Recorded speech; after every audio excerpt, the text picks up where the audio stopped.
За сая бас Ариун зай гишүүн ч ерөнхийдөө бас хэлж जैन тэгэхээр үндсэн хуулийн цэц ер нь улс төрөөс хол байх ёстой юм уу?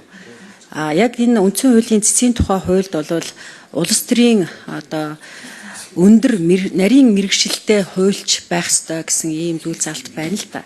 Гэтэл нөгөө амьдрал дээр яг сонгож шалгаруултанд л ийм улс төрийн одоо нарийн мэрэгсэн хүн байх ёстой гэсэн ийм заалттай хэрнээ улс төрийн бас томилгоо хийгддэг тий. Гэтэл улс төрийн томилгооноос хол байх ёстой, улс төрөөс хол байх ёстой, ангид байх ёстой гэд ингээд үзээд байна л да тий. Ихэнхдээ ингээд холиод тэгээд хоёр нэр дэвшигчийг бол хувь хүнийх нь хувьд одоо хоёулангийн бол маш сайн мэднэ. Ер нь бол улс төрийн бас намуудын томилгооноос орж ирж байгаа ч гэсэн хувь хүмүүс нь өөрсдөө хуульчийн хувьд бол бас Монгол улсын одоо энэ хуулийн салбарт өөрсдийгөө бас таниулсан юм мундаг хуульчдaltaа.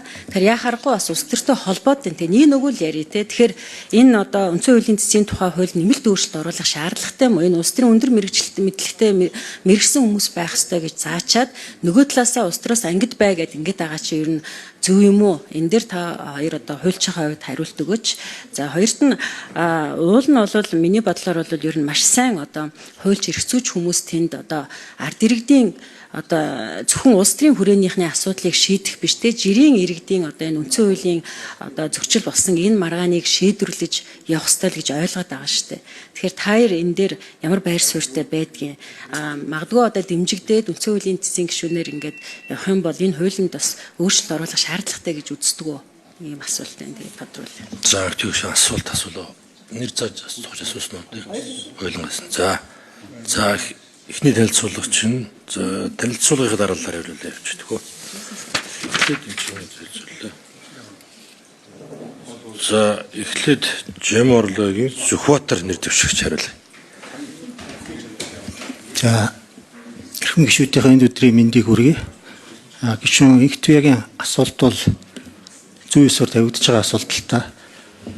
Үндсэн хуулийн цэц буюу олон улсад бол үндсэн хуулийн шүүх гэж явж байгаа. Францад бол үндсэн хуулийн зөвлөлгээд явдаг. Тэгээ олон загварууд бий л дээ. Тэгээ Монгол улсын үндсэн хуульд анх боловсруулахдаа бол яг шүүх гэж заагаагүй. Тэгээ өнөөдрийг хүртэл одоо зарим нь бол үндсэн хуулийн шүүх биш гэж үздэг улсууд байдаг. Гэхдээ яг одоо шийдвэр гаргаж байгаа процесс бүх юм бол бусад улс орнтой харьцуулах юм бол яг л одоо үндсэн хуулийн шүүхийн энэ загвараар явж байгаа. Зөвхөн манай онцлогийн тухайд бол та яг хөндөж байгаа учраас улс төрийн хүрээнээс орж ирж байгаа гэдэг түрүүн Ариун зай гишүүн хэллээ таач бас хэлж байна. Ер нь яг улс орнууд бол янз янзын загвар байгаа. Та бүхэн мэдж байгаа Америк нэгдсэн улсын одоо дээд шүүх бол хоёр намын томилгоогоор одоо явдаг. Гол юм нь бол процесс нь ил тод. Тэгээ хувь хүний бие даасан байдлын л одоо гол нэг харгалздаг. Тухайн одоо шүүх нь бас өөрөө шийдвэр гаргаж байгаа процесс нь хүлээн зөвшөөрөгдөхөж байх хэрэгтэй. Түүнээс нууж хаагаад байх юм байхгүй ардсан нийгмийн тогтолцоонд бол ер нь бол улс төрийн одоо намын харьяалалтай улсууд бол янз янзын албан тушаал тавигддаг. Тэгэхээр тухайн хүний бие даасан байх чанар урд өмнө явж исэн асуудлууд гэж ярьдаг. За миний тухайд бол танд одоо хэлэхэд бол үндсэн хуулийн цэц бол улс төрөөс хол байх ёстой гэдэг бол илүү тийм зарим тохиолдолд бол онлын яг талаас бол хол байх ёстой гэж үздэг. Гэхдээ үндсэн хуулийн эрх зүйн маргаан өөрөө төрийн дээд байгууллага, төрийн дээд албан тушаалтны асуудлуудыг шийдвэрлэдэг учраас өөрийнх нь гаргаж байгаа үр дагавар нь үндсэн хуулийн эрх зүйн үр дагавар нь бол өөрөө улс төрийн үр дагаврыг одоо үүсгэдэг. Тийм учраас бол энэ утгаараа үзэх юм бол улс төрийн эрх мэдлийн тэр орбит тэр хүрээнээс гадуур одоо шийдвэр гаргадаг үгүй үр дагавар нь шууд одоо үндсэн хуулийн төвчний одоо маргаан шийддэг учраас улс төрөөс одоо огт хамааралгүй гэж хэлэхгүй. Хамгийн гол асуудал бол энэ хамтын удирдлагын байгууллага учраас таны дараагийн асуулт болсон хуульд өөрчлөлт оруулах уу гэж байна. Тэгээ энэ хуульд маань өөрчлөлт ороогүй одоо бараг 30 жил болчихсон явж байгаа бах. Тэгээ олон удаагийн оролдлогууд явж байгаа. Тэгэхээр энэ цэцгийн хуулинд бол тодорхой хэмжээний өөрчлөлтүүд бол орох шаардлагатай. Тэгээ хамгийн гол юм та бүхэн мэдж байгаа. Үндсэн хуулийн үзэл баримтлал амин сүнс тэр чимэд өгшийн одоо анх ярьжсэн тэр үндсэн хуулийн цэцгийн тэр агуулгын одоо хүрээнд явах хэрэгтэй. Мэдээж цаашдаа ч гэсэн үндсэн хуулийн цэцгийн гаргаж байгаа шийдвэрүүд бол олон нийтийн анхаарал татсан. Та бүхний одоо хувьд ч гэсэн одоо шүүмжлэмээр ярмаар зүйлүүд мэдээж гарах байх. Гол юм нь би бол процедурын хувьд бол их сайн хийгээд өгөх юм бол процедур нь одоо зөв байх юм бол тухайн хүн нь бол тэр механизмдаа бол захирагдаад явдгаа л гэж ингэж хэлэх байна. За Ганбатын Эрдэнэт нэр дэвшигч микрофоныг өгье. За баярлалаа. Та бүхэндээ энэ өдрийн мэндийг хүргье. Тэгээ Инх Туяа гишүүнийхээ асуултанд хариулахад энэ үнэхээр их нюанстай зүйлийг та асуулаа. зөв.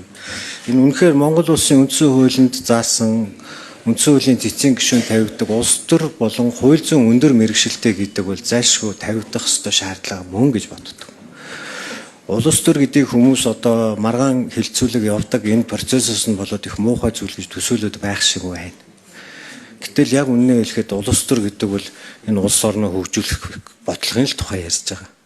Өнөөдрийн улсын хурлын гишүүд энэ 126 хүн бол энэ Монгол улсаас аль өнгөтэй өөдтэйгээд сонгогдсон энэ улсаа хөгжүүлэх бодлогын төлөө ухаанаа оролдуулж байгаа юм.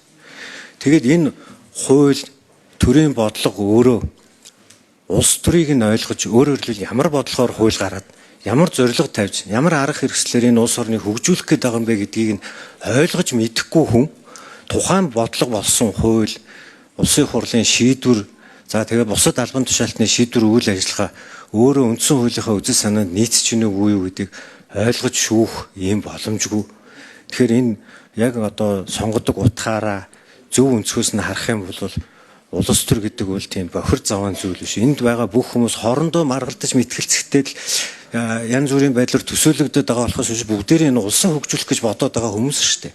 Тэгээ энэ бодлогыг бид нар шүүж ярих гэж байгаа энэ бодлогын мөн чанар ер нь яагаад ийм шийдвэр гарсан бэ гэдгийг ойлгодоггүй байж шүүн гэдэг үл их зовлонтой асуудал. Тийм учраас энэ бол зүй ёсны асуудал. Харин сая манай нэр дэвших Сүхбаатар мөн хэллээ.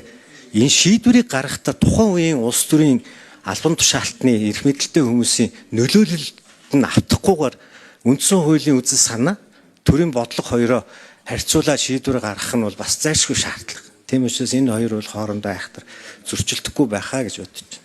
За хоёрдугаар асуултын хувьд бол Монгол улсын үндсэн хуулийн цэцгийн тухай хууль, за цэцэд маргаан шанаа шийдвэрлэх тухай хууль нийгмийн хөгжлөд дагаад хөгжиж явах ёстой.